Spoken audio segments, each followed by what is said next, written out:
ખેડામાંથી સમાચાર મળી આવે છે। ડાકોર પોલીસે દુષ્કર્મના ગુનામાં આરોપી શિક્ષકને ઝડપી પાડ્યો છે। પોલીસે આરોપી શૈલેષ રાઠવાની ધરપકડ તેના વતન કવાટ જિલ્લો છોટાઉદેપુરમાંથી કરી હતી અને આરોપ એ છે કે ધોરણ 9ની વિદ્યાર્થીની સાથે દુષ્કર્મ આચરી તેને બ્લેકમેલ કરતો હતો। વિદ્યાર્થીની શાળા બદલી હોવા છતાં પણ આરોપી શિક્ષકે તેનો પીછો છોડ્યો ન હતો।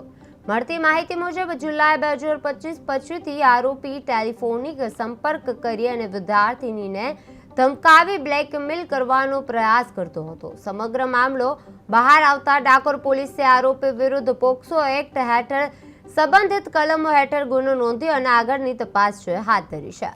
જી સર, ઠાસરા તાલુકાના ગામના જે શાળાના શિક્ષકે 8મા ધોરણ ભણતી બાળા સાથે દુષ્કૃત્ય કરેલું તે બાબતે ડાકોર પોલીસ સ્ટેશનમાં 108/26 બીએનએસ કલમ 64(2)F 65(1) 75(2) 351(2) પોક્સો કલમ 3A 4 5 6 અને 12 મુજબ ગુનો રજીસ્ટર થયેલ ને આરોપી શૈલેષ એમ રાઠવા જે શિક્ષક હતા એ શિક્ષકને આજ રોજ તારીખ 22/2/26 ના રોજ કલાક 13:30 વાગ્યે એમના કવાટ ગામે